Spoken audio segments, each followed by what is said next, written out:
Okay. Yeah, we left off at Talon Feather Ranch, yeah. And you're heading to the village of Yarma to visit, was it Yarma? Yeah, it was Baba Yarma. Yago? Baba Yargo? That's the witch. And then Baba Yarma was the town? Because they were, like, similar, Just right? Yarma. Something like that, though, yeah. But yeah, okay, so you're heading to this town to find Baba Yargo. Did we talk about each of your particular individual reasons or goals for, like, why you want to go and find this woman? We kind of did, I think, a little bit. But I'll go first. So I tend the king's sheep, and there's a mysterious parasite going around called the fireworm. It doesn't kill the sheep, but it makes all the wool rotten and go bad. And I kind of deal in textiles, so. Okay, that's perfect. It's giving all the sheep mange. So I'm going to the witch to hopefully get a miracle cure. Nice.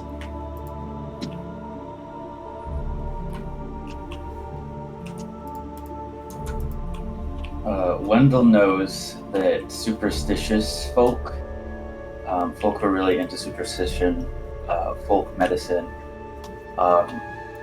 if you present yourself as a healer, then they will buy things from you, regardless of whether or not you're qualified. Alright, so Wendell's going to make a buck. Yeah. Wendell's about that bag, you must understand.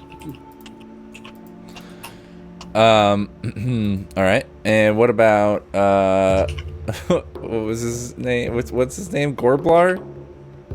Yeah, Gorblar. Gorblock? Gorblar, Murblock. Okay, yeah. Wanted to go and ask this witch, because like Gorblar is looking for a like specific kind of like a herb. I see. Trying to learn herbalist secrets. Yeah. What's this? Trying to figure out like where it can find and stuff like that. What's this particular one you're looking for do?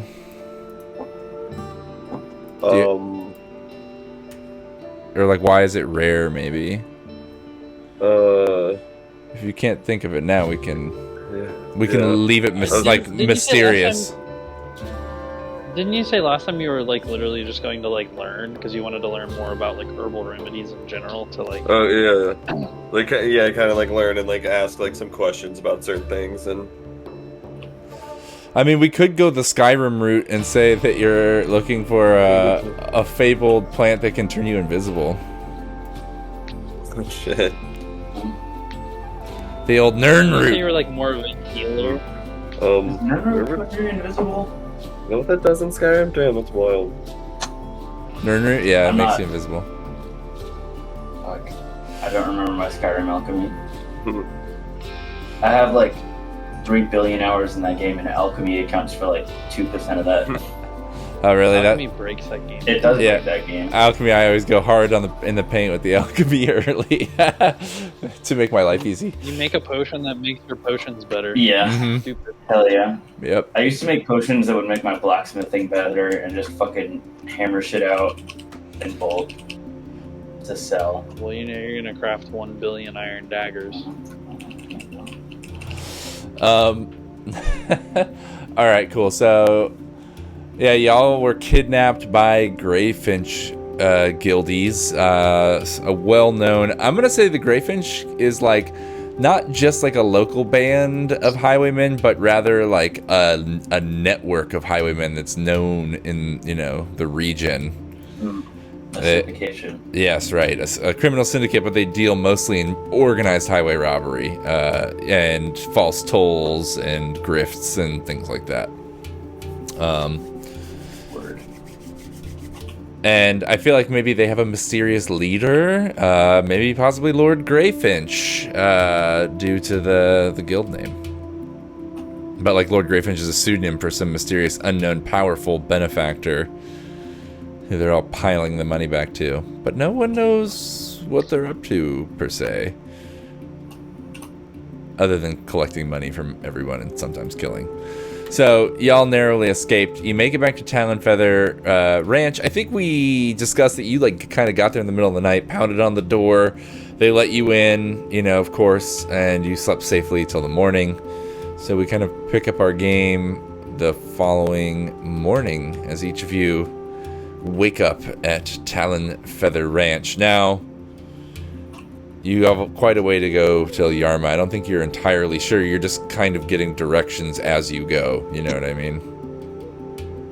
As far as where you're supposed to go. But these people might have some answers. And you could also maybe get some ostrich mounts if you're trying to make your travels easier. But that's up to y'all. So, we have Wendell, who is a charlatan. That's right. We have Gorblar, who is our herbalist, and we have Sten, who is the shepherd. And who gets up first out of the group in this? It's like a nice sunny morning. You know, there's a mountain range on the horizon and just kind of rolling hills and fields between here and there. Well, Sten always wakes up early because he's got to take care of those sheep. Sure. And you have a sheep companion with you, right? I do, yes. What do you remember the sheep companion's name? No, I never came up with one, and I said I was gonna. Okay, that's all right. You don't have to have it right now. Yeah, just let me think about it. But so I think that I've been here before. I think that I would have some sort of ties or know these people because of my trading and royal connections and such. So I think I know the guy that owns the ranch, and I'm gonna try to seek him out and talk to him. We don't know each other, but we've done business together. Let's roll to see if you left an impression on him enough for him to remember or care that you were a previous customer. Okay. So in this case, I would say heart's usually your connection to other people, but okay. You get to argue when and how your profession or lineage applies. I would say your profession applies in this case, right? Certainly. So that means you get to also roll your profession die. So you get to roll whatever your heart die is, and then also a d6 for profession, and keep the higher of the two. If one of them is 4 or higher, then yeah, he's going to remember you and give you favorable odds and information. Nice. Well, I already got it there, but you can roll again. If you get a double, you get like a crit. So. Nice. So you keep the 4. That's good enough for a success, because 4. It's usually 4 or better a success. Sometimes that changes when you're battling a monster or something, but usually it's 4. Okay. So, yeah, you know him. His name is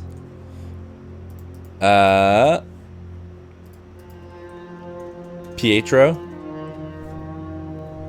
Talon Feather, and he's the head owner. Him and his 4 sons run this place. And is he an older man? I'd say he is a grizzled, middle-aged, older middle-aged, maybe early 50s. So probably old for this world, you know what I mean? But he's in great health. He's a big dude, kind of salt and pepper with a beard, you know. And if an ostrich pisses him off, he's one of the few people on the ranch that'll just, body slam an ostrich. By the neck. Yeah. You grab it by the neck. That's how you wrangle ostriches. Mm-hmm. You grab them by the neck. But he's generally a fair and friendly person because he knows how to run a business. Okay. Well, I think the first thing I'm gonna do is I'm gonna get up and I'm gonna tend to my sheep. So I'm gonna go to the stables where they have ostriches. Mm-hmm. I'm assuming also a stall for my sheepy buddy. Oh yeah, sure. And I think one of his sons, maybe his youngest son, works as the stable hand in the stable. So turning over the stables and such like that. Sure. Cleaning up all the ostrich poop. Yeah, and by young, and we're saying 14, 15, the only one that's maybe still a kid, kind of. Yeah, exactly. So I am gonna as you know, I'm going to take care of my sheep, do all the sheeply things I need to do, Mm-hmm. and then I'm going to try and find him and approach him and ask him about his father's mood. I mean, you see him when you come in, and he just kind of gives you like a quick, wave and keeps his head down and dips into another stall. You hear him shoveling somewhere. So after you, get done taking care of your sheep, you walk down the stalls and you find him in like one of the inn stalls, and you just kind of lean up there, and he's like, "Oh, hello there, visitor. It was Sten, yes?" Yeah, Sten, you remember me. We've met before. You were at the auction last year, I seem to recall. He's at like, the Kingdom? He's like, "That's right, sir. Cecil said you came in quite a storm last night." He like kind of flashes. So travels haven't been easy. He flashes you a smile, and his teeth are just fucking, crooked. But he's a happy enough kid. And he's like, "Well, anything we can do to make it easier, let me know." And he scoops some more shit, throws it over his shoulder. So I seem to remember in that auction day, your father losing a bid, and his temper went off. He got pretty angry that day, huh? He kind of like glances left and right, and he's like, "A lot of people around here are afraid of Pop, and rightfully so." Do you think he might be amicable to approach for a business deal today? I know you're young, but you got to know his mood, right? Let me roll a fate dice here. Roll, maybe. All right, so he's like, "Oof, it's not a good day. Today's, well, the anniversary of me mother's death. Probably the worst day you could pick." I'm sorry to hear that. To be honest. And he's like, "That's why I'm staying out here. He sometimes blames me for it, so I just stay away from him on this date." Damn. Well, hey, look, that sounds really awful. I'm sorry to hear that. But also remember, you get to choose the relationships in your life, kid. If he treats you poorly, just a couple more years, and then you can get out of here. He's like, "Well, I have been, thinking about taking one of the ostriches and just going, but I don't know." Stick it out. 1 or 2 more years, and then you can start making your own decisions, and no one can challenge it. Anyways, thanks for that information. You've been extremely helpful to me. Your family and you have done so much for me. Is there any way I can help you? Just help. You want some help with your work, maybe? He's like, "Well, I'm almost done here, but I do have to shoe a few horses still." I just, I've been away from the farm for a couple days now, and I miss it. Yeah, come on, let me help you. He's like, "All right." He's like, the horse stable is the next one down. He like points to the next building in the row. Okay, I'm gonna go over there and start messing with that. All right. And then maybe we can cut to someone else. Yeah, for sure. It'll take you like, half an hour to shoe a horse. And I think, before you go, he's like, "Oh, and Sten, if you do wish to seek out my father, he's probably at the little shrine at the base of my the base of the mountains there that he built for my mother. The tallest peak, if you look at it, right at the base. Draw a line from here to there. That's where the shrine is. It's maybe an hour hike." Thank you for the information. I'll see if maybe we can use it. I need to talk to my companion. He just gives you a nod, and he's like, "Thank you for the help again." He's like, "Maybe I'll get some time to go in town and, who knows, listen to music." Oh, no, you're doing me a favor. Like I said, I miss it. Can't be a day without it. He just like nods and smiles and lets you go on your way. You go take care of the horses in the next barn, and the other two, I think you wake up to the sound of, other people in the house. There's like a few other visitors here, like travelers, maybe merchants, and the two of the brothers are like cooking and serving people out in like the big common room. This house is pretty much just like a big common room and then like 6 bedrooms upstairs, kind of like an inn or like a lodge or something. So you both wake up. You're like in a big shared bedroom. You gather your stuff. You go down to the common room. You don't see Sten around anywhere, but there's breakfast if you want. And if not, you have this big, beautiful, open ranch to explore. Or Yarma to continue on to. What do y'all do?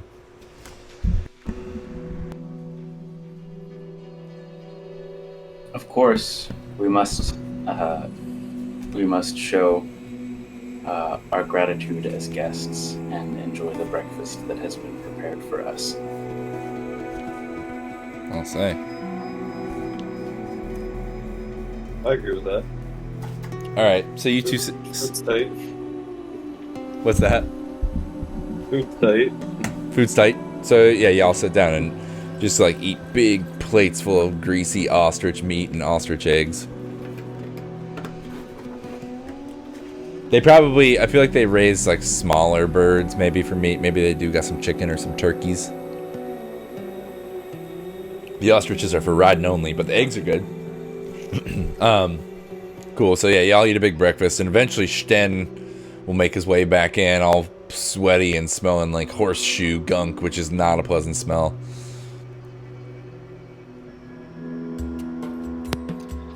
As the couple, So, friends. I think the merchants pass by you, Sten, on the way out the door, and like kind of like one of them plugs his nose, like turns his nose into his collar. Sten is just gonna like pull up a seat at the table, you know, and everyone's like packing up dinner, and he's just gonna packing up breakfast, you know, he's gonna start like tucking in, and as he's tucking into it, you know, sort of real unceremoniously, he's gonna like you know, talk to his friends, you know, like point with a waffle kind of style, you know, and he's gonna say, you know, friends, I hope that we could acquire mounts here, but it doesn't really seem like it's gonna be it's gonna happen for us this time. I have a little inside information. I don't think he's gonna want to go for it. So I think maybe we might have received as much help as we can from here. I think maybe we might need a journey on. I don't know what you guys want to do though. I wonder if those bandits are still out there, and if they're looking for us or what. Well, trouble does have a way of finding us, doesn't it, my dear friend? I lately, at least. So I forgot. I do say. Have you? Sorry, you go ahead. Sorry, having a mount would make this travel much easier. You say that today might not be a good day to discuss procuring mounts for ourselves. So the owner isn't here. He's away to attend a memorial service for his wife. I This see. is like the anniversary of the death of his wife, and in my business actions with him, he's been pretty hot-headed. You know, pushed a really hard bottom line. So I can't imagine what he's like in a bad mood trying to ask this. You know, his son said that he was really not to be messed with today. I see.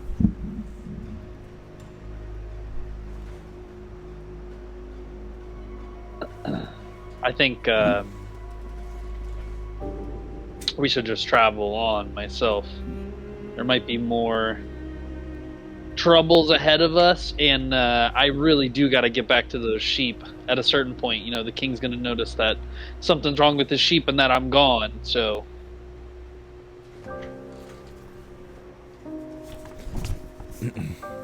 All right, remind me.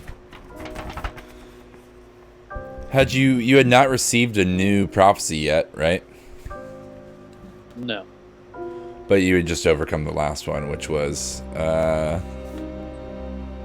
you sure you didn't receive a new one? I don't remember. I guess maybe not. The last No, one. we haven't gotten the new one. Weren't we supposed to do that before we started the session? No, we don't have to necessarily. It's like kind of part of the story. The last one was lock and key, rule of 3, close your eyes if you wish to see. That was you escaping the bandits at night, right? Oh, yeah. Right. All right. So if everyone agrees to leave, you'll get up and head out of the little lodge house and out onto the ranch and get ready to, you know, head on the trail towards the mountains. You're going to have to go through a mountain pass to, you know, continue on. but let me check some rolls here. Oh, this is perfect.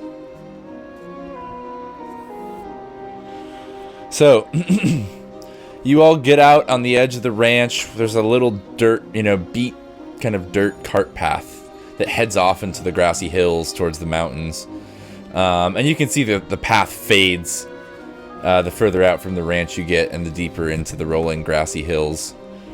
But coming towards you down this path, there is a person, like kind of on the horizon, and you hear the ringing of their bell before you see them. You just hear like a ding, ding, ding, like every once in a while. And as the person draws closer to the ranch, you can see that it's a leper, like hobbling with a old, like bent wooden limb as a crutch, and just almost completely covered in, brown, ruddy, rust-colored bandages, soaked with blood many times over.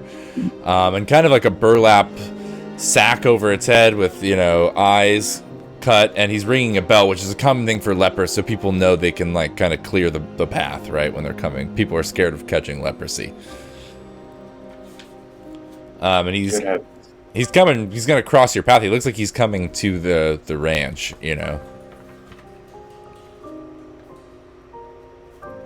Yeah, I mean, step off the path, right? Yeah, do you just I'm here to like avoid a skin parasite as it is. Do you like just wait for him to pass and then like kind of thing, or just kind of encircle him a little bit? I would imagine I would just like step off the trail and let him pass and then keep going. Yeah, that's my instinct. That's like the common etiquette,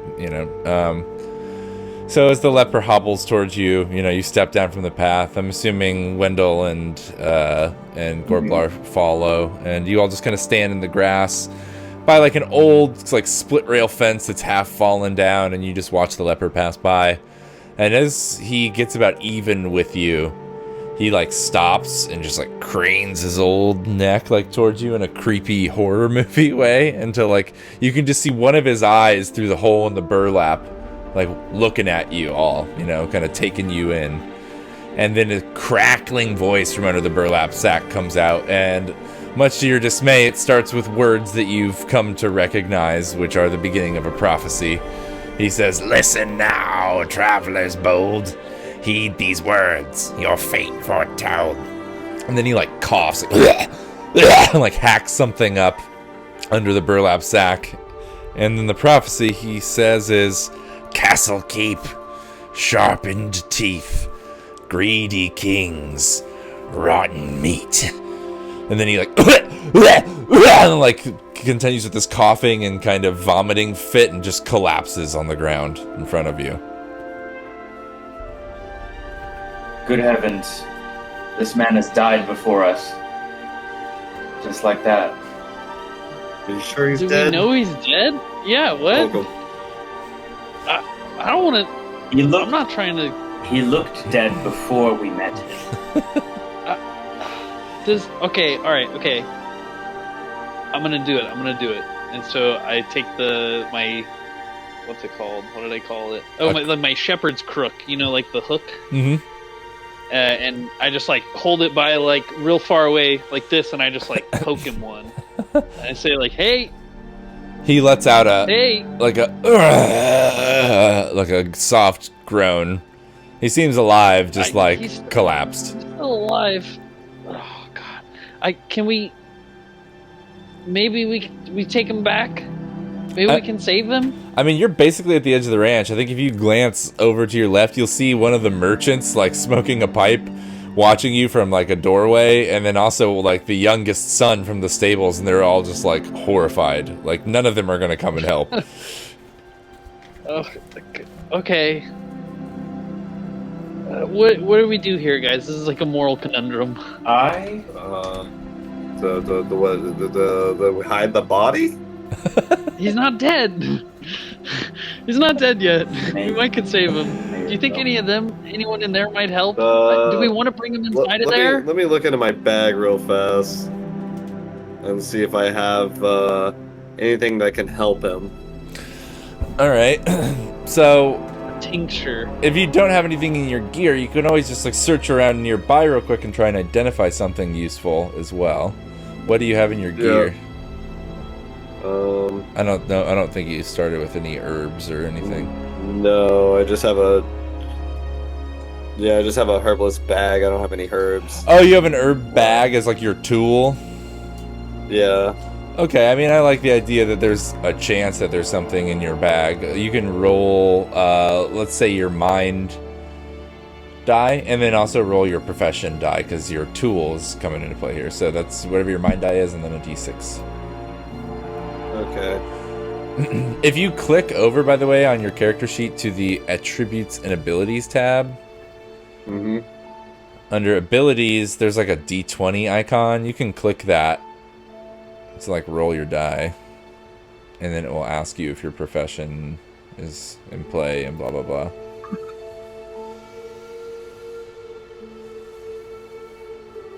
Lineage, no. No. Profession, yes. Bonus or penalty? No. I did Nice. it. Sweet. So you rolled that foe. So with a 4, you reach into your bag, and yeah, you have like some arrowroot, which you use usually to make like, you know, pastes or like thicker stuff, and then you also have some sort of, you know, healing herbs that you commonly use that just kind of you know, help revitalize people, maybe help fight disease, help fight internal infection and stuff. Huff and salts. Yeah. And do you have like a mortar and pestle kind of thing, or do you like roll it up into like a leaf and like tie a little blade of grass around it so it's like a natural pill? No, I have a mortar and pestle as well, so I can like just mash it. You roll it up and then you blow it like a shotgun. Into his face.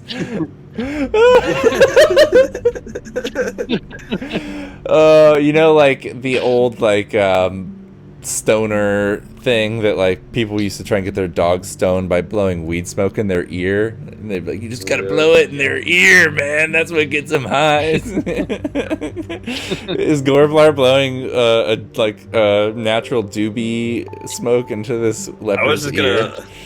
I was just gonna mash a bunch of stuff in a paste and feed it to him. Okay, that makes more sense.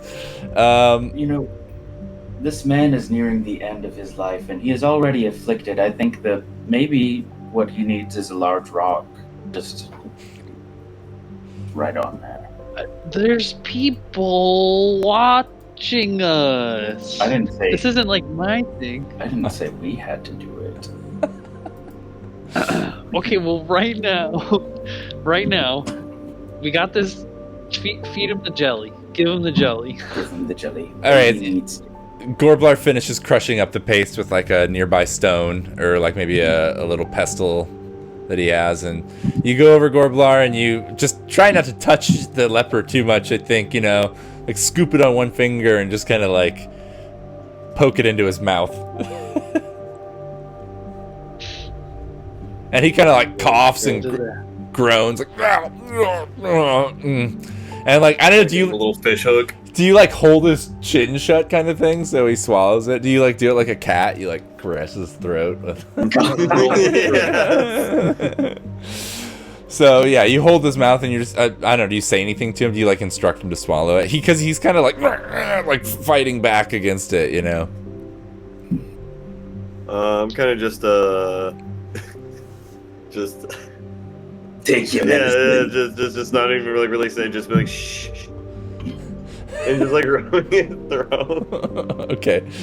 He eventually gives a reluctant, like hard, like swallow. You know what I mean? And then he just kind of rolls back over. You know, it won't take effect like immediately, but it might keep him alive anyway. Yeah.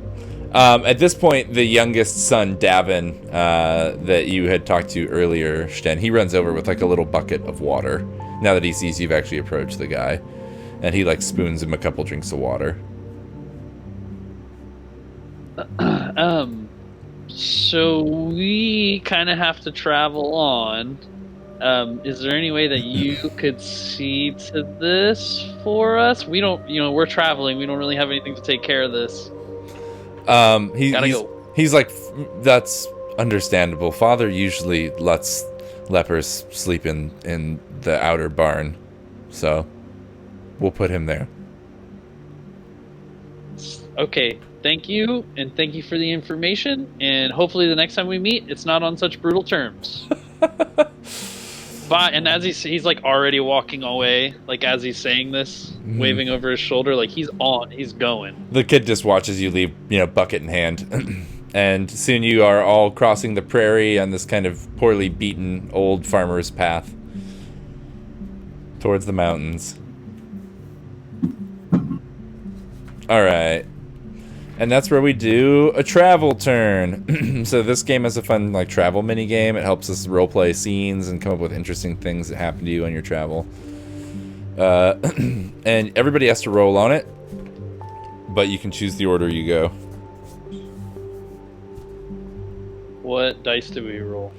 So you roll a 1d6, and then you add your prophecy track. I don't know if y'all remember this, but if you look on Roll20 here at the bottom of the page, you have the prophecy track. You're at +2 currently. Okay. Every time you finish a whole turn, like every time everybody takes one round on a travel table, your prophecy track goes down by 1. There's also a couple other things you can do with it as well. You can spend it to automatically succeed, etc. So, Nice. someone else gets. I got an 8. That's the best thing you can get. Yeah, I know. Very nice. So, I never win anything. the party comes across an ancient place of benevolent magical power. This shrine fountain or god sculpture here will repair 1 armor, 1 injury, or produce 1 piece of gear chosen by the party. The party may reduce the prophecy track to -2 instead and imbue 1 item with magical power. So we either get any piece of regular gear for free, or we get a -2.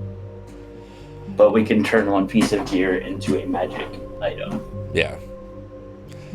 So basically your prophecy track kind of emulates your luck, right? Because you're adding it to your travel table. So immediately dropping it from +2 to -2 means all your travel table rolls are going to be a lot less nice from now on. But you'll have a very powerful magical item from literally the first session of the game. So that's pretty sweet.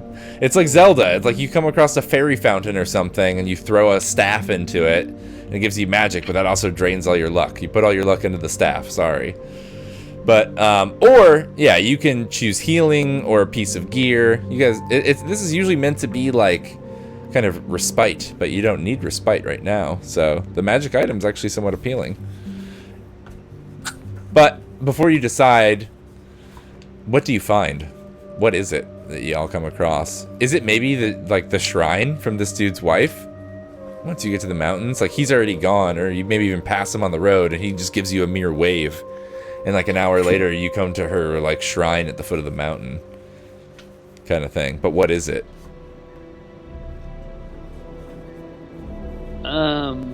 It is a headstone, a gravesite adorned with freshly picked flowers. Her husband was just here.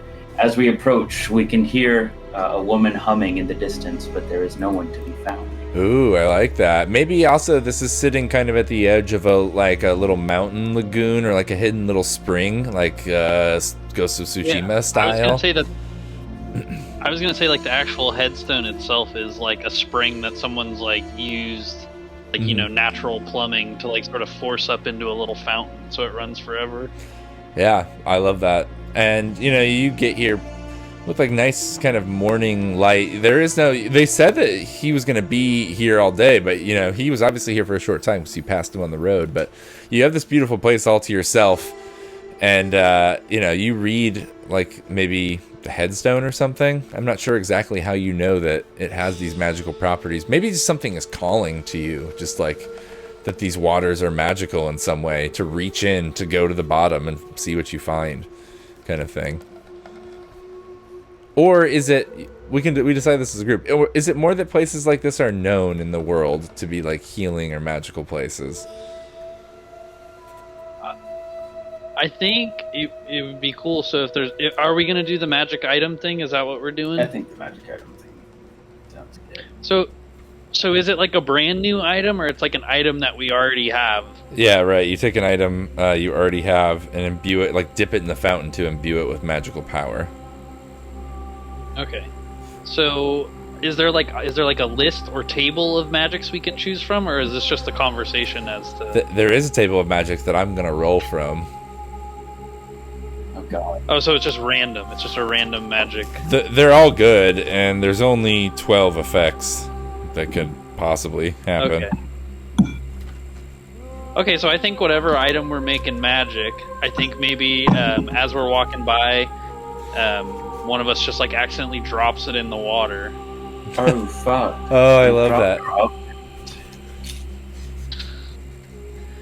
Nice. What is it? I mean, I could see it being like the shepherd crook, to be honest. I mean, that's what I was thinking too. It could be that, or like, I don't know, what do you guys think? I think Shepherd's Crook is like a dope magic item to have.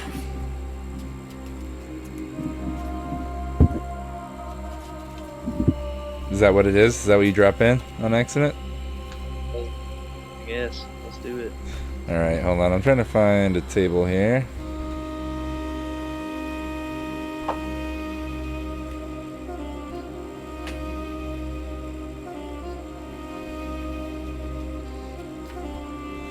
Sorry, I'm flipping through the book. Where is it? Magic item effects. Actually, there's only 6 that it can be. Roll a 1d6.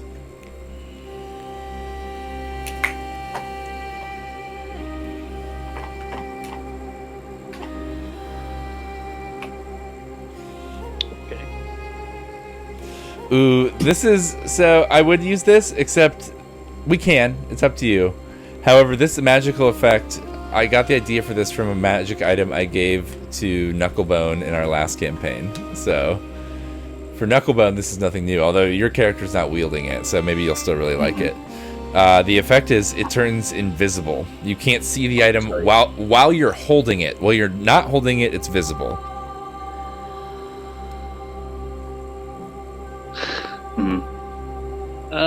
If it's strapped to you, it's invisible as well. If it's on the ground, it's visible. Yeah, but like, I kind of need to see it to use the hook, right? Like. Yeah. I mean, it's pretty interesting to like grab something with an invisible hook. That's pretty cool. It's weird for sure. Okay, roll a d6 again. In that last campaign, we had it on my rogue, and he had an invisible dagger, which is pretty cool to have on a rogue. Of course. That's like what you would use it for. Yeah. Okay, how about a 6 then? You're gonna like this a lot more. Fiery, can ignite or extinguish at will. Oh, yeah. Oh, give it to me. So it hits the water, and it boom, catches on fire. And like the water starts bubbling and sizzling around it as it sinks, and then the fire like goes out. Do you reach back in to pick it up? Yeah. You like, I think, are cautious. The water is warm around it. And you pick it up and it's not too bad. And as you pull it out of the water, it just, you know, again, just erupts into flame. Like flame grows up the staff as you pull it out around your hand. And I think you almost jump at first, but you realize it's not like burning you at all. Don't drop it again. Water. How did water do that? Water hot? Water hot. More Obviously, there is some sort of magical effect that has placed itself on this crook. So can I like turn it off at will, or is it just always on fire now? So yeah, it dissipates after a few like no, moments. I'm asking them. Oh yeah. Hold on. What if I get it close to one of you guys? What are the rules? And I like hold it close to one of them. Yeah.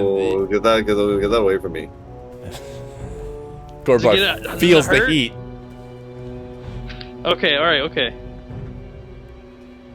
So friendly fire is on. Alright, well, that's cool. You'd better be careful using that on your sheep. This This one's my special one. I'm gonna hang this one over my bed. I got 100 of these things. Okay. Let me just hold on. And he takes out his knife because he has a knife in this world. Yeah. Everyone.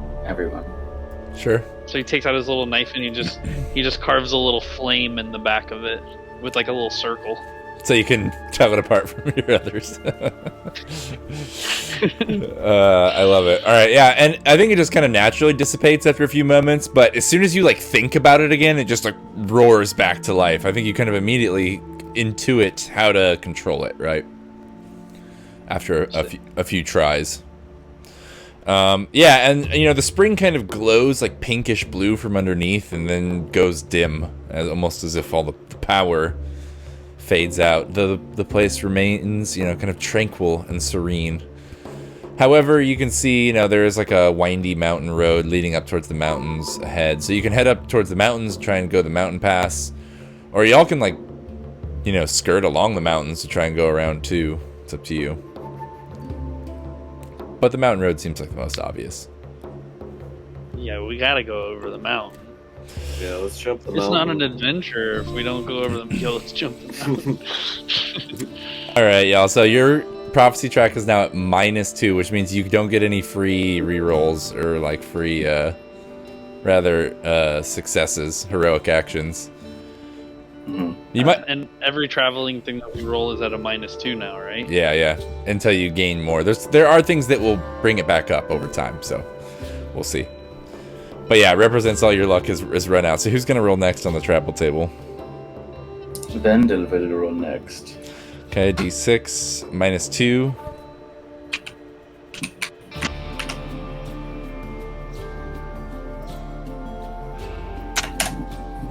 Two. Oof. 2 is a hardship. An unfavorable situation or condition befalls the party. Reduce the prophecy track by -1, then zoom in on a scene of the party coping with the hardship. So you can't reduce your prophecy track anymore, at least. But still something bad happens. Like, it could just be like... At this point, it could just be flavor, because your prophecy track is so low. So it could just be like it starts storming, kind of thing. Or snowing. But it doesn't have to be that. What do y'all think? A hardship, an unfavorable situation or condition. This your track. You make us eat the shit. You shit it. Well, it's supposed to be a group decision, but I can roll for it if we're not feeling a creative choice. Yeah, roll for it. All right, roll a D. No, I was talking to Knucklebone. Oh. You can, let's say that Wendell is stopping at a stream to fill up the party's water skins. But something catches his attention, like a frog jumps at him and like lands on his lap, and he jumps and drops the water skins into the stream, and they're swept away. Oh no! All three of them. Yeah, all three of our water skins are swept away. That is certainly a hardship. All right, well, expend your water skins in your inventory. Fuck. You don't have to delete them, but you just put like an X next to them to note that you don't have them until you buy a new one. I have bad news. We're gonna have to cup and lift for a little while. I hope. What do you mean cup and lift? So, there was an accident at the stream involving the water skins. What'd you? That was my papa's water skin. I am your papa's water skin. I don't. Yeah, he's not. I know you're probably thinking it's not my dad. It's my grandpa. He's my papa. Okay. And it was his water skin, and he fought in the big war with it, and you lost it. If you'd like, we can take a look down the stream. And then so we like wet skin. we like walk over to like the edge of the stream, and just as it goes around a bush, there's like a 1,400-foot drop, like cascading waterfall. Yeah, you're high enough in the mountains at this point. It just drops into a canyon below. You know, sometimes you win and sometimes you lose, and that's just life. And I know that you two might be a lot younger than I am, but someday you'll learn that that's just the way it is on this bitch of an earth. I'm not mad. It's not the worst thing that happened to us. And check out this thing. When he like sets his staff on fire. Right, exactly. Sometimes you win and sometimes you lose. All things in equal measures. Let's cut. I'm interested to try this cup and lifting. I wonder if it's gonna get me fit doing all those squats. It's just gonna get you mouth parasites more than anything. What's the difference? Alright, so, yeah, y'all lose your water skins, but you keep heading up higher into the mountain pass on this road. Luckily, there's a lot of fresh rivers flowing around here. It's not that huge of a deal right now. There might come a time, though, where that you'll need that. Alright, so that brings us to Glorblar. So, Glorblar, you roll a d6 minus 2 also. Y'all are both really good at saying that name. It always trips me up. It's hard. Block. When you say the whole thing, it's definitely one of the most names I have ever heard. Gorblar Burblock. Another 2. Wait, that's how it goes? Yeah. Nice. 4 is pretty good. Happens to us? Sidetracked. Zoom in on a scene of the party becoming sidetracked by something. Decide how many hours or days are lost to this venture, but zoom in on a scene of the party gaining a resource for their trouble. So you lose time, but you do gain something. Should we go after the water skin? It could be. Keep in mind, a resource can be 50 pennies, 1 trade good, a trinket, a piece of gear or kit, which would be your water skin, or armor, shield, or weapon. What distracts you? I can, again, roll for it if we want a random entry this time. Keep rolling. Let's play the dice. Alright, hold on. Roll to the GM section. Gorblar, roll a d6 for me.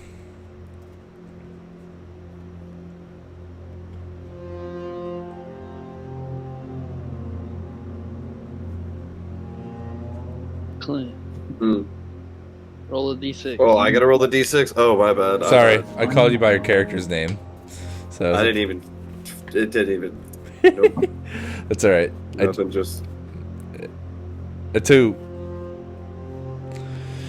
Let's see. Sidetracked on a 2. Ooh, a beautiful church on the horizon with the symbol of a massive golden cup painted on its tallest tower.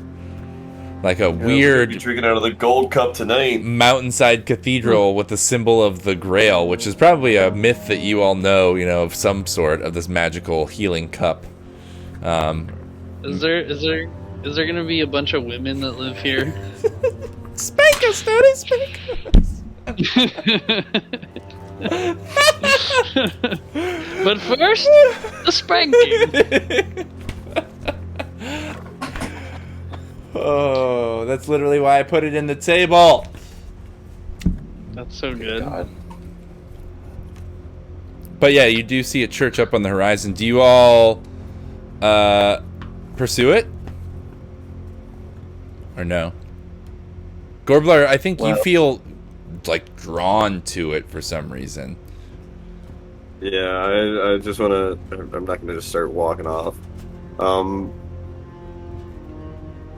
Yeah, it's is it raining or snowing? It's neither. Yeah, we decided neither. You just lost your water skins instead. Oh shit! Yeah. Okay. So the weather's pretty good. There's this. They got cups there. We're out of cups. You know what I'm saying? Yeah, I guess we haven't seen a stream for a while, and a church isn't too imposing a target, I suppose. The Also, clergy can be quite generous. it's getting close to night as well. Keep in mind you're at the end of your travel turn. So Maybe we can go in there and take a little nappy? Not in the church. Alright, let's check it out.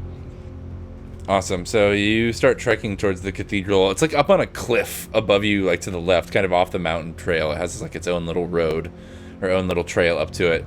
And it takes you pretty much until nighttime to get up there. And when you get up there, I think you kind of approach this old place, in the dark, just like barely a little bit of sunlight as the sunrise is kind of going away. It looks almost abandoned. I think you're not sure if anyone resides inside. It's a little spooky. Some of the windows are broken out, but it does have this big golden cup painted up on the top tower. So, yeah, you go in and start exploring, and it is for some reason abandoned. But you do find something useful in it. What do you end up finding? We can decide as a group what you like best. A resource is usually, like I said, 50 pennies, a trade good, a trinket. I think a trinket might make the most sense here, right? Like a treasure of some sort. So, Gorblar, you particularly, like, find, I think, maybe some interesting vines with these, like, flowers, and you kind of wonder, like, where they're growing to. You see they're, like, growing up the tower. You follow them up the tower staircase to, like, the very top floor, and you can kind of see, you know, out the window that you think you're kind of right in the room behind the golden cup painted on the outside, and you find, hold on, let's roll for it. Roll a d20.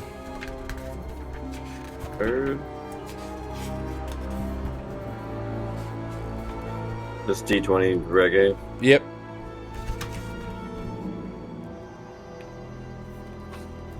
Let's see that D20.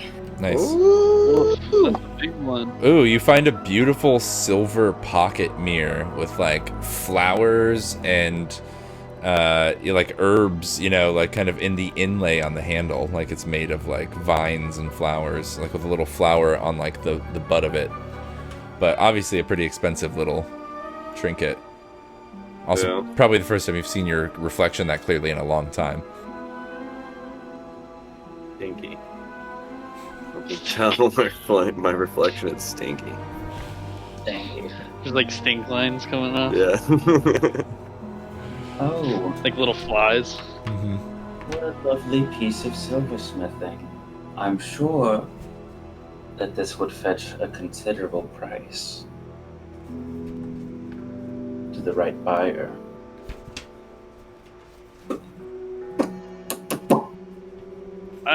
Okay, well, I guess we're gonna sleep here for the night anyways, right?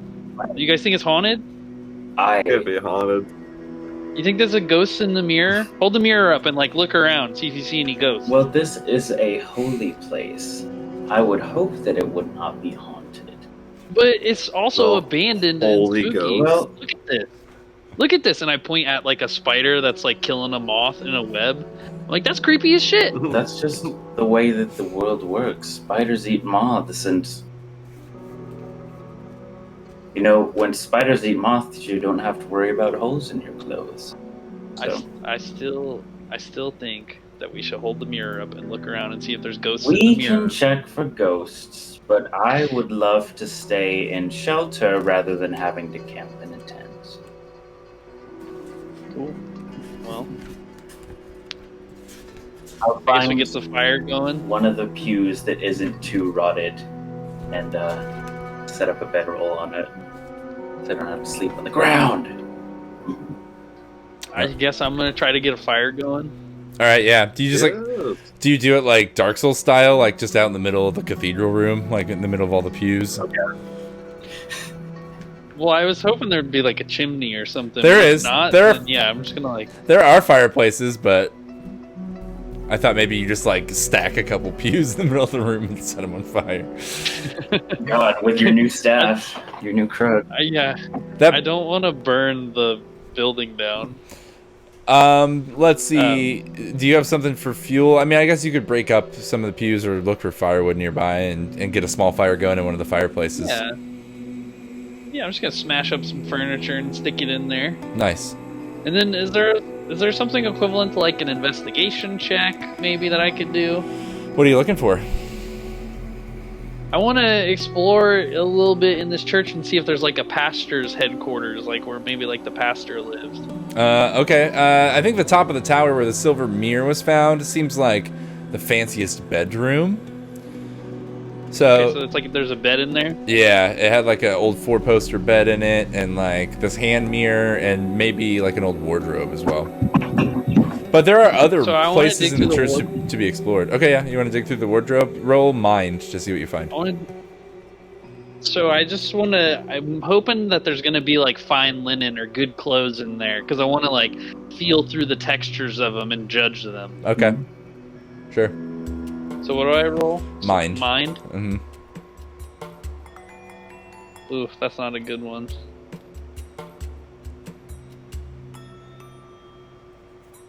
Nice, you got it. Oh, what are the chances, folks? 25%. Yeah. One in four, actually. Are you some sort of like math wizard? No, that's not the kind of wizard I am.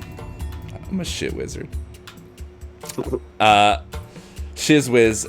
So you search through the wardrobe and you pull out, a few different sets of like day shirts and also like night robes, and then like maybe like a priestly robe as well.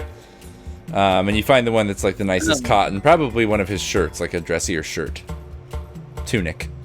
I want to keep the priest robes. Okay, If that's okay. sure. You can add priest robes to your inventory, but it will take one slot. That's okay. And then also, I want to retcon and say that I started the fire in here, and then I locked the door because I am sleeping in here tonight. This is my room. Okay, sure, that's fine. Don't get carbon monoxide poisoning. Where is Wendell sleeping? Oh, on a pew, right? Yes. And Gorblar, what about you? Do you just hunker down on a pew with Wendell, or do you like go find your own little sweet sleepy place with your mirror? I think I'm just gonna hunker down in a pew. That seems pretty good. Cool. You know, nice rough surface, Yeah, perfect. but elevated. We're like a few pews away from each other. Okay. 5 feet apart. Personal space. Personal space. My personal space. So you all hunker down for the night. Mountain storm rolls through for a little bit. There's a little lightning and rain, but you're all protected and cozy inside. And we fast forward to the next morning, where you've now wasted, most of a day, or at least a few hours of this day coming up here. You're gonna have to get back down to the mountain road and everything, but it was worth it. You had a good place to stay in the mountains, which you may not come by again. And you got a little treasure out of it. Let's take a break here before we move on, because I know I have pizza in the house that just got here. Pizza's in the house. Pizza in the house! All right, that's a good spot to break. We'll come back and play for like another, I don't know, like 30 minutes or something. We'll do another travel turn. That's what I would think. Dope. All right. I'll be right back, y'all. Does sleep in here give us a readiness point? Yeah. Damn. Rolling a crit. If someone gets knocked out, you get 2. So if one of you guys gets hurt, you could just like jump off a cliff until you get knocked out, and then you get 2 prophecy quests. Yeah, let's metagame this prophecy game. God, we gotta play this Gaming the quest. Y'all ready for this? Squirt. And we're back. Okay. So you fell asleep at the Church of the Grail. And when we pick back up, it's a new morning. It is fairly nice weather, although you're getting up into high enough elevation that it's starting to get cold. Although it's fairly sunny and like clear skies. So you set out from the cathedral, and you take a few hours, like probably the first 2-3 hours of your day, picking your way back down the rocky mountain trail down to the main mountain pass road. Excuse me. And when you get down to the mountain pass road, we'll do another travel turn as you continue through the mountains. Who wants to go first? Same order? Okay. You don't have to. Make it happen. Let's make it happen. We'll do it live. Fuck it, do it live. Do it! Stand! I got a 1. 1. A threat. Something serious threatens the party. Zoom in on a scene of the party becoming aware of the threat. Like a rabid badger. Can we do some like Rimworld? Yeah. How many rabbit badgers? A boomalope. A boomalope. Let's see. Wait, we're gonna do some rimworld shit. Like we're gonna capture a bandit and harvest his organs and then sell them on the black market so we can build geothermal power. That's the best review of Rimworld I've ever heard of in my life. Rimworld certainly is a video game. Let's see. Ooh, pack of mad or diseased beasts. What's a common mountain beast that could go mad? Goats. Stoats. What about a bear? What about a bear with rabies? Or God. like a mountain lion. It does say. Booma, booma. It does say a pack. A mountain lion with babies. Pack. I think if it's something big like a mountain lion or a bear, there should be like one or maybe two. Yeah, right. What if it's like 4 wolves? Oh, that could be. I could see like some Coyotes. some diseased wolves. Some dingoes. Wait. I guess we don't have to think like European fiction, right? We said that there's ostriches in the lowlands. They're dingoes. Yeah. What if they're like snow monkeys? Snow monkeys. Oh, God. that's scary. And they're That little. is fucking scary. They got the blood hunger now. These monkeys have gone full carnivorous. Nice. How do you notice them? I feel like maybe you're walking and like some rocks clatter at your feet. Oh, chonker. That's a chonk. Yeah. Is that ravioli? My baby. Yeah, this is Lord Ravioli, my baby. Ooh, belly. Ah, How much those is toes. ravioli? Hold them up. 4 doubloons. Let me see the 4 doubloons. Oh. Kitty. He's a I think baby. it's He like weighs more than Good God. I think it's probably about 20 pounds. He likes to lay on my chest. It's my security blanket. Or my weighted blanket. Your weighted blanket, yeah, hell yeah. Cat is the best weighted blanket around. Vibrates and it's warm. Mm-hmm. Sometimes does a massage. Yeah. Kitty biscuits.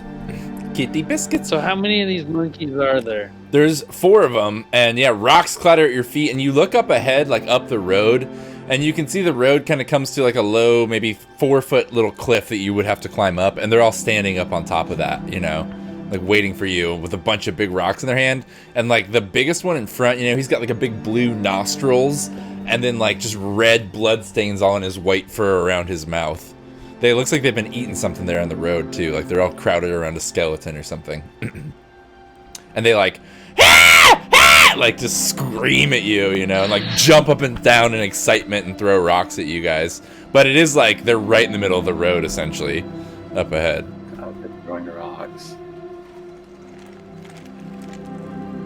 They're like elevated though, right? A little bit, like above us. the road just kind of comes to like a crag where like if it's a cart, you would have to like either hoist the cart up it, you know what I mean, with like a team of people, or you would just have to climb up it. But it's about as tall as a person. It's not like they're not up super high. They're up a little bit of a hill too, I think.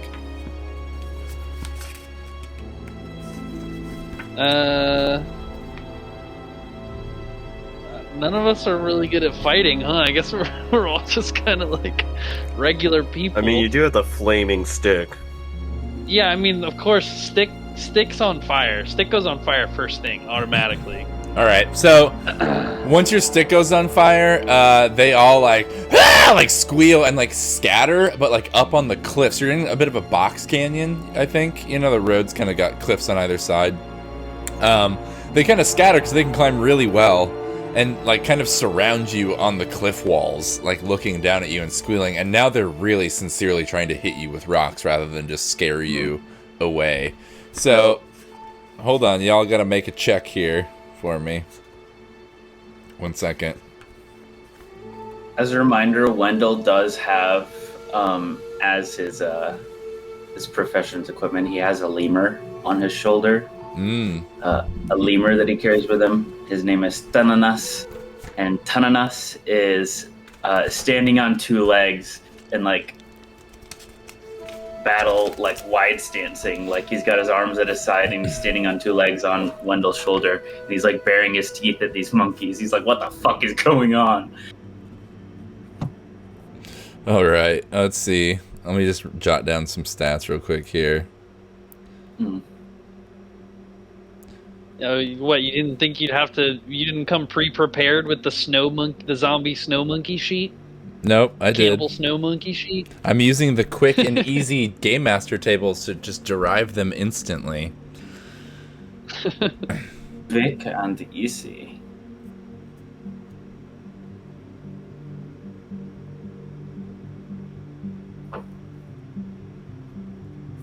Let's see.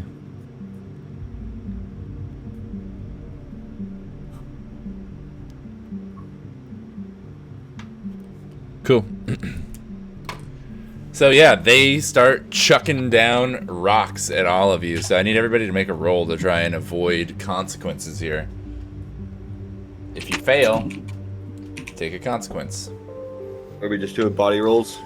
It depends on how you try and dodge. If you're trying to hide or you're trying to distract them, it might be something else. But if you're just trying to jump out of the way, yeah, body.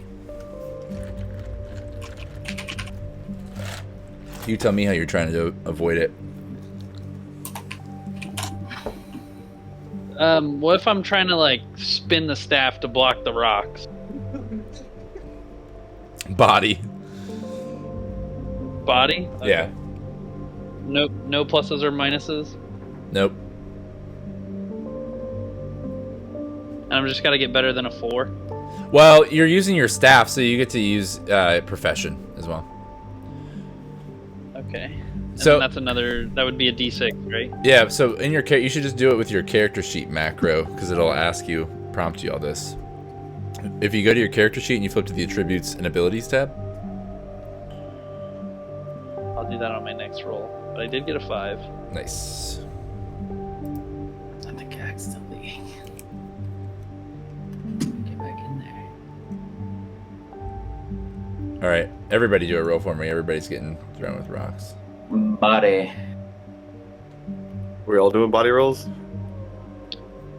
Yeah, Unless again. you can think of a reason to do a different roll. Yeah. What if what if I just grab some preserved food and like put it in my hand and just like kind of throw it like away from them to kind of like see it go and they go investigate it because it's food. It obviously smells like food. Sure, yeah. Probably just hungry. Yeah, I think you could use mind for that, like trying to distract them with like quick thinking instead. Alright, so just no profession, no lineage, no bonus. But roll mind. Yeah. Nice. Dang. Oh, nice. So you succeed. I'm gonna say that since you did use your food, your preserved food, make sure you mark that off your character sheet. But you succeed really well, which is good. So you distract, I'm gonna say 2 of the 4 monkeys here, which is great. However, Wendell, you do take a rock. It looks like pretty hard down on the shoulders and head area, right? You failed, yeah. I got a fucking 2. So I would say in this case, you can either expend a piece of gear or kit, armor, shield, or weapon, or take harm. Your choice. I'll take a freaking harm. All right, so you can. I could see staggered making sense here. You could take the staggered state instead of the injury state. You get to choose which one. I'm gonna say they're all available. So if you'd rather I'll take the freaking staggered. Let's see, where can I go to find these? Is that gonna be in consequences? Yes, I think so. Let's see here, or maybe. Okay, take harm, staggered. Yeah, I'll be staggered. That seems appropriate. I was hit with a chimp rock.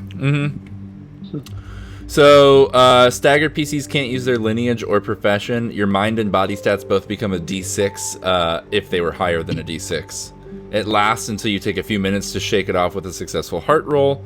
An ally can also make a heart roll to try and snap you out of it. But for the rest of the scene, basically, you have a D6 for mind and body if they were higher than that. Okay. And you can't use your profession or lineage die. So did any of your die change in that case? My mind was a D8. It's now a D6. Okay, yeah. So you're just a little groggy. That's all. Cool, but you're good for now. So it's you all's turn to respond if you want. 2 of them are at least partially distracted. I'm gonna say once they're done eating the food, they're probably gonna be right back at it, though.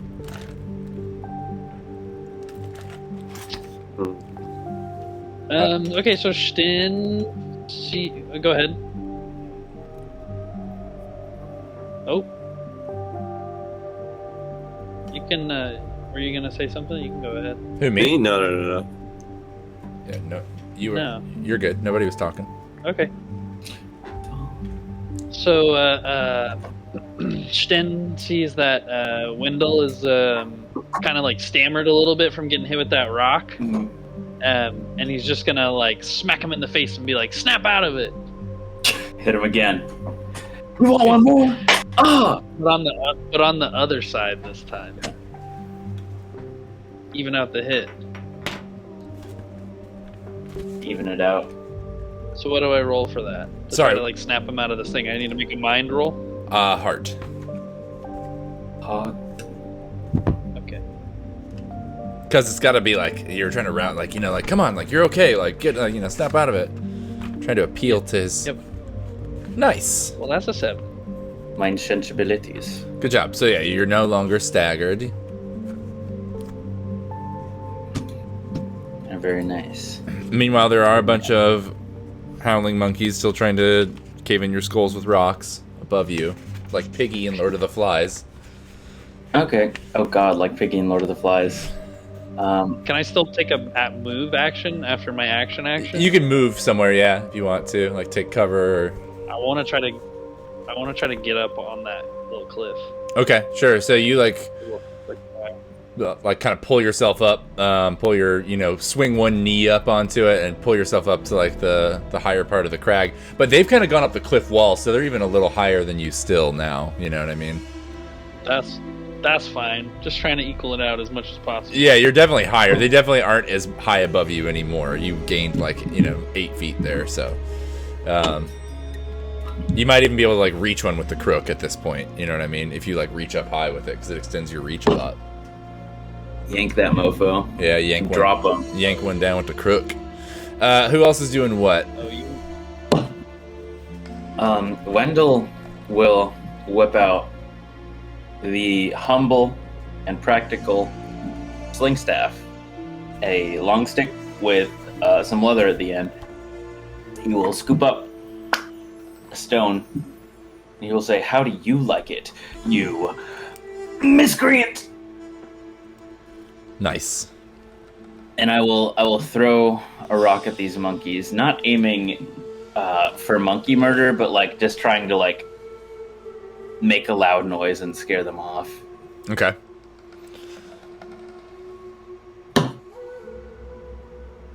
Man, y'all ain't trying to actually kill these monkeys? I mean, I'm more confident in my ability to like create a commotion, like hit the ground near the monkeys rather than like peg one of these monkeys. Okay. I think that'll do more anyway against a group of apes, Sure. chimps, I just want primates. everyone to know Mm.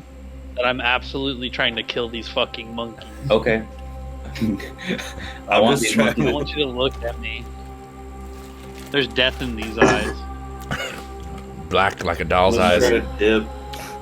Black like at all eyes. Yep. So should I roll for monkey endangerment? Yeah, so if you're throwing something, it's usually strength. If you're shooting something, it's usually mind. So if you're just throwing, just do a body.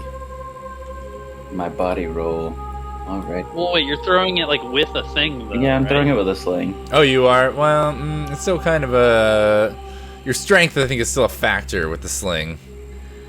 I guess not. I guess you're aiming. I'll let you choose. Body or mind. Okay. I'll do mine. My mind's a little higher.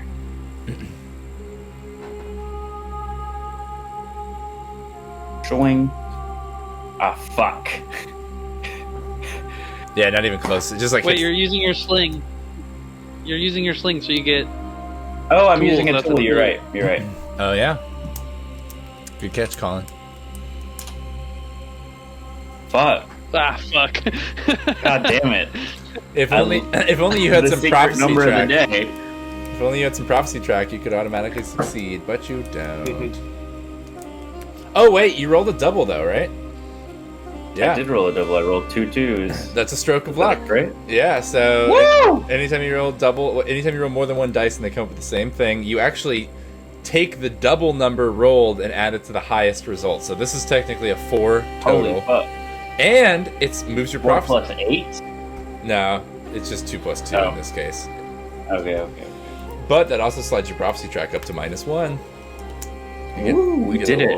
I get a little luck back. With a 4, that is a hit. So the rock bounces right between 2 of the monkeys and scares one of them, like running immediately, like scampering away. And it's like hooting at the other ones, trying to get them to follow. But the other 2 are persisting. 2 or 3, however many there were. I don't think we've seen Gorblar go yet against these monkeys. 3 of them are still like just bouncing and hooting with blood all over their face, and big rocks in their hand, ready to throw on you like Piggy, Lord of the Flies. There's nowhere where we can hide, is there? Yeah, there's like probably large stone outcroppings and stuff. You could probably try and duck under something if you wanted. Yeah, I'm gonna try and get myself towards one of those. Because I don't really have anything. Like range-wise, you mean? Yeah. Okay. Why don't you, I don't think you need to roll anything. You just take cover for like the turn. Alright.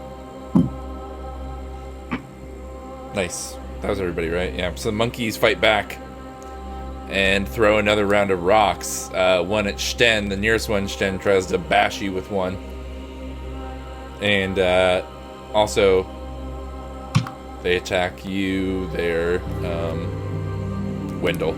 I don't think they attack Gorblar Not because again. you're like hidden enough under like an underhang that they can't really get a good aim at you.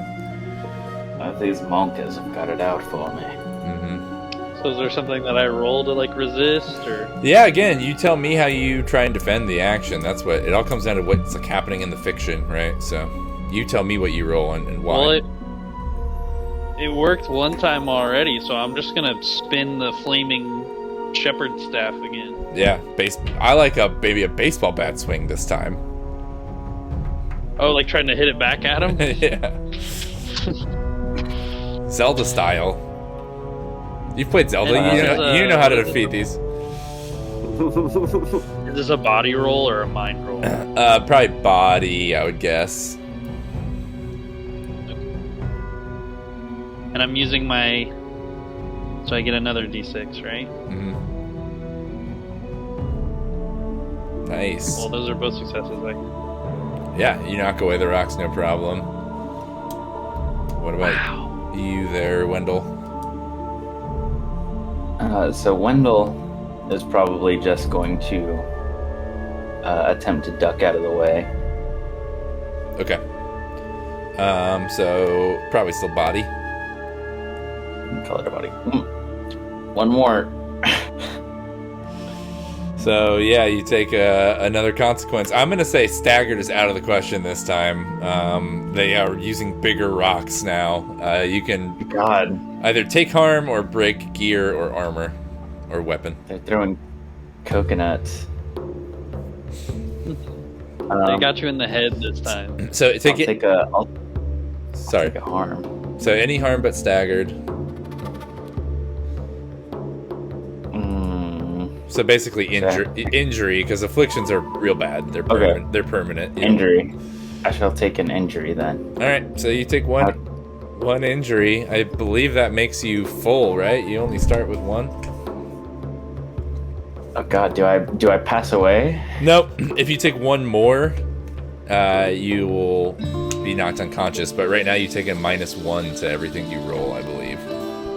Okay. I am under attack. Let's see. Let's check out. It's been a while since I've read the book or run the game because we've been doing other things. Let me just double check the injury. When PCs take injuries, they should decide with the GM what the injury is that they have sustained. Injuries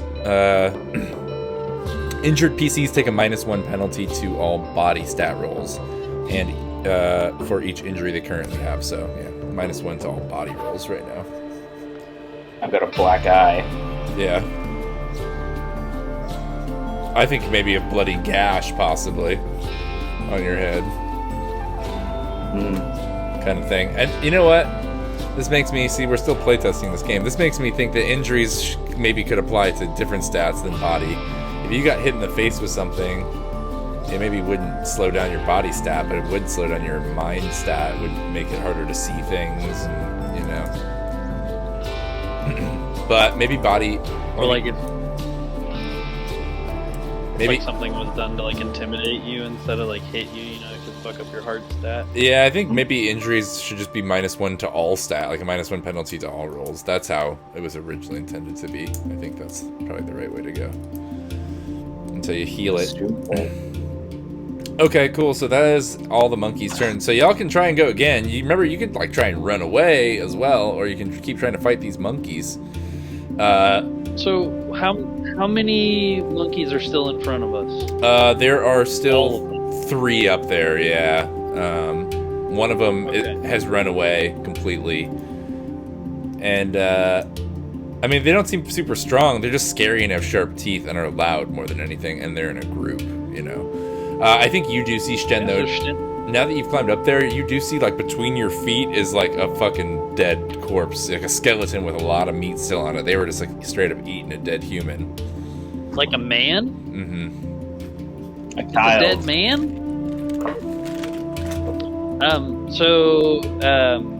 Sten is gonna try to reach up with the hook while it's on fire and just like fucking scoop run around the middle and try to slam it down on the ground as hard as he can. Nice. Okay, roll your body.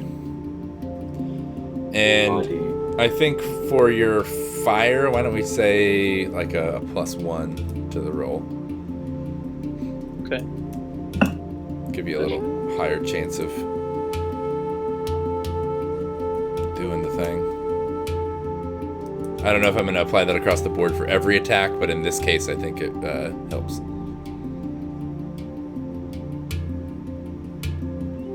Okay, so I get to roll another though, right? Because I'm using my thing. Yeah, so when it asks profession, you could just say yes, and it will do it for you next time. Okay. But yeah, go ahead and roll a d6 too. You still succeed. You rolled a 3 and you have a +1 bonus, so that gives you a 4.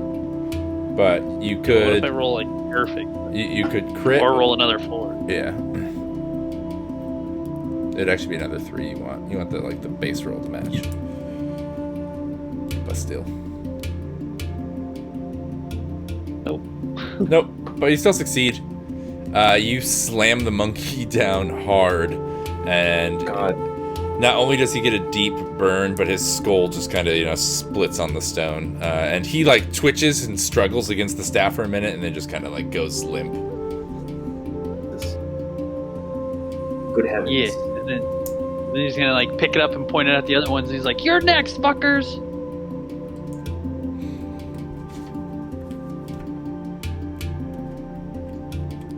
Next. Alright. Oh, they have a threat score 2. I just realized. See, it's my first time running this in a while. So you were supposed to take 2 harm, or 2 consequences, but that's okay. I'll let it stand. I'm not going to retcon. But if they hit again, they're going to cause 2 consequences instead of 1. Kill me. These monkeys want me dead. Yeah, for sure. So one person slammed a monkey in the ground. The rest of you, their monkeys are still up high. You could probably, I don't know if you could climb all the way up there. You could pick up a rock and try and throw it though, or something. What are you gonna do, Gorblar? Are you gonna keep hiding for now, or do you want to try and do something different? I mean, I don't, because I don't really have anything, so I'm just like, Yeah, you can try and help out a teammate in some way to give them a bonus. Can I just You have a... Because it's not, is it snowy? Maybe a little, I don't think it's snowing, but I think there's a little areas where snow is still packed in the crevices of the rocks and stuff, you know what I mean? Because you're so high up. So I can't throw a snowball at these monkeys. No, yeah, I think there's enough you could reach over and scoop some snow up from between some nearby stones. Yeah, let's try to blind some monkeys. Sweet. Yeah, just like whip snow Just up like- at their faces. Yeah. Nice. I like that a lot. Pocket sand. Yeah, pocket sand in them. Getting snow in your face sucks. Yeah, it does. Roll a, I guess, body for throwing. Yeah. Oh, so close. The snow misses and they scream and they start throwing snow back down. It doesn't really hit you, but you know they're monkeys. At least they stopped throwing rocks. Yeah, yeah, for for the moment. And what about Wendell? Is he gonna do anything back to these hit monkeys? Another slingshot. Wendell is going to do one more slingshot. One more shot from his sling. Are you aiming to kill now that you've seen Sten bust a monkey's head open on the rock, or are you still trying to scare them away? Yeah, I guess I'll choose violence. Let's choose violence. I've had it with these guys. Okay. I've got a -1. Oh, Your sling is not your You professional item, huh? nope, it is equipment. Oh yeah, that's a big miss. Sorry. Man, these monkeys are a pretty tough little adversary. Mostly just because I think they're like only ranged, you know. But after that, Wendell is going to, with both arms covering his head, start running down the path. Okay. I mean, let me make a roll to see here.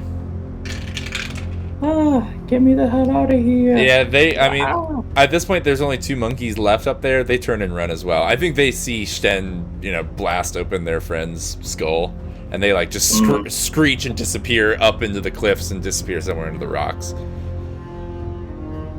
Big mad. Yeah. So, you're left alive, though you are injured with a bit of a bloody gash on your head there, Wendell. Is anyone going to try and heal Wendell? Oh yeah, I can do some herb lore on Wendell. All right. Just So, gonna... to heal, you can roll whatever you think. Probably mind. And are you going to use, like, herbs from your bag again? Yeah. Kind of like make a little paste and kind of like pop it on the wound. Nice. Okay, yeah. Let's see a mind plus your profession. Nice. Okay, that 5 will do it. You stitch up his wound for now. I am stitched. It's like a south paste kind of thing. Yeah. It helps stop the bleeding. Sure. Yeah, you like kind of pack it in there, kind of. I want Yeah. I want to take the monkey's teeth. Thank you, my dear friend. I Uh, haven't been in that much trouble since I was young. Normally, it was with police.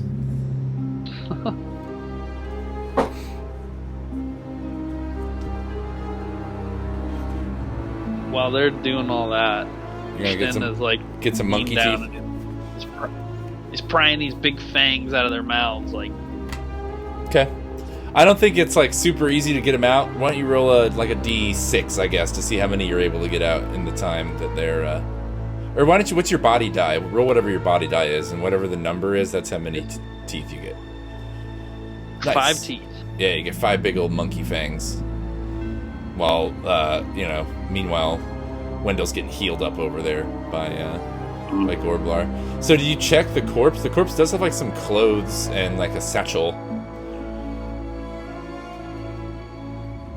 Someone else can do that. I'm not doing that. Nice. A satchel? Yeah, you want to rifle through it? Yeah. Maybe there's a water skin in there. Roll 2d20.